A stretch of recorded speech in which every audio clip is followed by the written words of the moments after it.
नमस्कार साथियों, unique politics पे आप सभी का स्वागत है। साथियों, हरियाणा से एक ब्रेकिंग न्यूज़ है और वो शायद आपको पता भी चल रही हो, लेकिन फिर भी हम वीडियो बना रहे हैं, उसमें थोड़ा सा विश्लेषण करने की कोशिश करेंगे और ये समझने की और समझाने की कोशिश करेंगे कि कैसे दलित विरोधी रही है कांग्रेस और कभी उत्थान नहीं चाहा कि कभी दलितों का, पिछड़ों का उत्थान हो, वो आगे बढ़ें। कभी नहीं चाहा। रिजर्वेशन जितना SC OBC को है उतने ही टिकट दिए जाते हैं, कोई अलग से नहीं दिया जाता। तो हरियाणा से एक हमारा ब्रेकिंग न्यूज़ है कि जो शैलजा कुमारी है वो 4 बार सांसद कांग्रेस से बनी है। अभी वो वर्तमान में सिरसा से है और 3 बार लोकसभा चुनाव जीती और 1 बार राज्यसभा सांसद रही, मंत्री भी रही हैं वो। अब जब चुनाव हरियाणा के हैं और कांग्रेस की तरफ से वो कह रही थी कि हम भी मुख्यमंत्री बनना चाहते हैं और बनना भी चाहिए, 4 बार मुख्यमंत्री बनी, सेवा कर रही हैं लगातार, वो मंत्री रही हैं बड़े बड़े पद पर, बहुत ही बुद्धिमान है वो, लेकिन एक दलित हैं वो।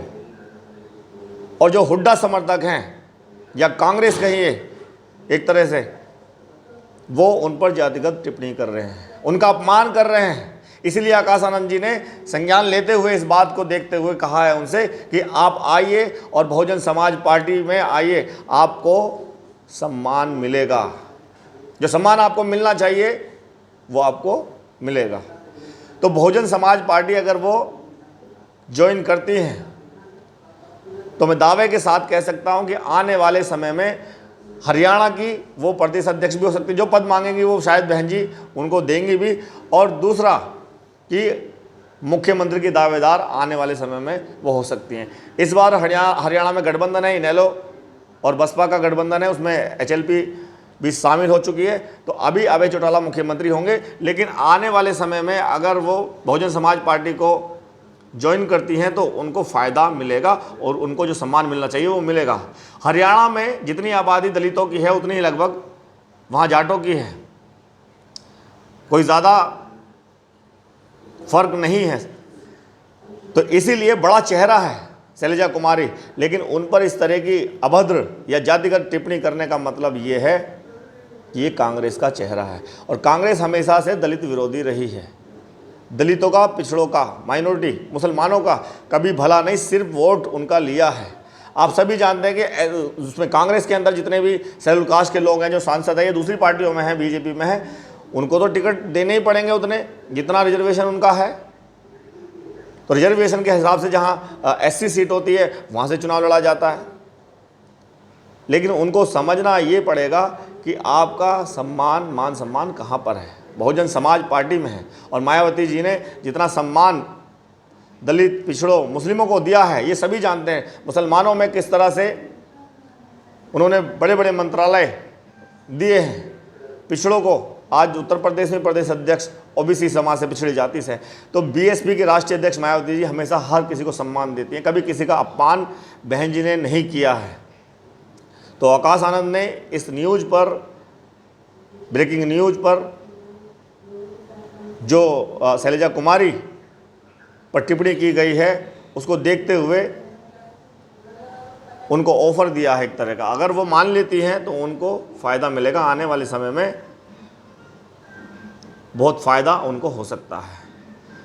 तो ये सोचने वाली बात है कि जितने भी बहुजन समाज के लोग हैं, वो चाहे BJP में हो, चाहे वो कांग्रेस में हो, चाहे वो समाजवादी पार्टी में हो, और समाजवादी पार्टी के जो अध्यक्ष हैं, समाजवादी पार्टी के जो अध्यक्ष हैं अखिलेश यादव जी, तो वो तो पिछड़ी जाति से ही आते हैं। और मायावती जी ने जिस तरह से 2019 में उनके साथ गठबंधन किया था, अब बातें सामने भी निकल के आ रही हैं कि 5 सीटें आने पर वो परेशान थे, दुखी थे कि हमें कोई फ़ायदा नहीं हुआ, कोई फ़ायदा सारा BSP को हो गया, तो नाराज़ थे और उन्होंने फ़ोन नहीं उठाया। ये सारी बातें मैंने पूरी अपनी वीडियो में क्लियर कर दी हैं। तो मायावती जी ने तो हौसला भी बढ़ाया था उनका, फ़ोन किया इसलिए भी किया था कि उनका हौसला बढ़ा सकें, और बढ़ा रही थी कि कोई बात नहीं, वो एक हवा होती है उस तरह की, और 5 सीटें आई हैं कोई बात नहीं, 10 आई हैं, कम आई हैं, लेकिन वो समझने को तैयार नहीं थे, फ़ोन नहीं उठाया, इसलिए वो गठबंधन टूटा। तो जहाँ जहाँ स्वार्थ होगा, चाहे वो दलित हों, चाहे वो पिछड़े हों, चाहे वो मुस्लिम हों, वहाँ उनका कभी उद्धार नहीं हो सकता। अपना अपना स्वार्थ तो सब देख रहे हैं। आपने देखा राजेंद्र पाल गौतम किस तरह से कांग्रेस में शामिल हो गए, और जहां आना था, जहां उनका उद्धार था, जहां वो कहते हैं कि हम समाज सेवी हैं, समाज का भला करना चाहते हैं, तो वहाँ भला होगा उनका। सिर्फ अपने स्वार्थ के लिए राजेंद्र पाल गौतम भी चले गए, जो पहले आम आदमी पार्टी में थे। और भी ऐसे लोग हैं जो बहुजन समाज पार्टी के राष्ट्रीय अध्यक्ष पर टिप्पणी करते हैं। उदित राज वो भी हैं। लोग तो लक्ष्मण यादव को भी बोल रहे हैं, रतनपाल को भी बोल रहे हैं। तो बहुजन समाज की अध्यक्ष पर टिप्पणी करने का मतलब ये है कि कहीं ना कहीं ये स्वार्थी हो चुके हैं, लालची हो चुके हैं। ये समाज से इनको मतलब नहीं है, अपना जो फ़ायदा सोचेगा वो टिप्पणी कर सकता है, सीधी बात है। वो गलत बोलेगा ही ज़रूर। जो अपना स्वार्थ देखना चाहता है, अपना फ़ायदा देखना चाहता है, तो जो सच्चे सिपाही हैं, किसके मिशनरी लोग हैं, बाबा साहब को चाहने वाले हैं, बाबा साहब के मिशन को समझते हैं। बाबा साहब अगर अपना फ़ायदा सोचते, अपना स्वार्थ सोचते, तो आपको लगता है कि बाबा साहब अगर अपना सोचते तो कितनी क्या क्या चीज़ें उनकी हो सकती थी। और वो यहाँ भारत में नहीं आते, अमेरिका में होते, अमेरिका भी जा सकते, लेकिन इस देश के दलितों के लिए, पिछड़ों के लिए यहाँ पर वो आए भारत में दोबारा पढ़ाई लिखाई करके। वो चाहते तो अमेरिका में रह के बस सकते थे, जैसे दूसरे बसते हैं। और अमेरिका कितना सम्मान उनको देता है, कितनी बड़ी बड़ी लाइब्रेरी पूरी दुनिया में उनकी बनी हुई है। उनसे ज़्यादा इंटेलिजेंट कोई था नहीं। तो स्वार्थी लोग जब तक रहेंगे, अपना भला सोचेंगे, तो समाज को कभी नहीं सोच सकते। तो इसीलिए जितने भी लोग हैं, जितने भी मायावती जी की बुराई करते हैं, कहीं ना कहीं कमी निकालते हैं, वो अपना स्वार्थ सोचते हैं और वो अपने आप को विश्लेषक मानते हैं। अगर ये अपने आप को, ऐसे लोग मायावती पर टिप्पणी करके अपने आप को विश्लेषक मान रहे हैं कि हम बड़े होशियार हैं, हमने PhD कर ली, तो मैं उनको समझा दूं कि 4 बार की मुख्यमंत्री मायावती जी रही हैं और इतने बड़े बहुजन समाज का नेतृत्व उन्होंने किया है। आप बन के दिखाइए, ज़रा विधायक बन के दिखाइए, सांसद बन के दिखाइए। विश्लेषक तो कुछ कोई भी बन जाए, किसी में कोई भी कमी निकाल दे। तो ये सच्चाई है। स्वार्थी लोग बहन जी पर उंगली उठाती हैं। तो शैलजा कुमारी 4 बार सांसद रही, सिरसा से वर्तमान में सांसद हैं वो। अगर उनको ऑफर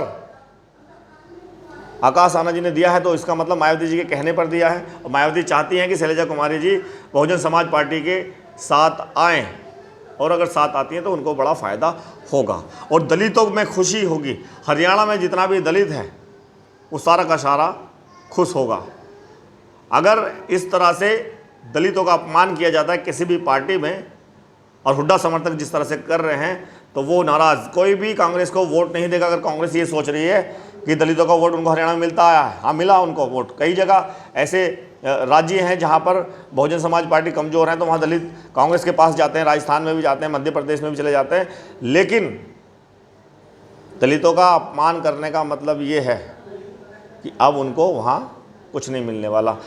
इनेलो गठबंधन के साथ सारा दलित एक साथ उधर जाने वाला है, और शैलजा कुमारी अगर आती हैं तो और ज़्यादा फ़ायदा हो सकता है। तो ये ब्रेकिंग न्यूज़ है, और अगर ऐसा होता है कि वो ज्वाइन करती हैं तो इनेलो गठबंधन को बहुत बड़ा फ़ायदा मिलने वाला है। और आने वाले समय में शैलजा कुमारी के लिए भी अच्छा होगा और बहुजन समाज पार्टी के लिए भी अच्छा होगा।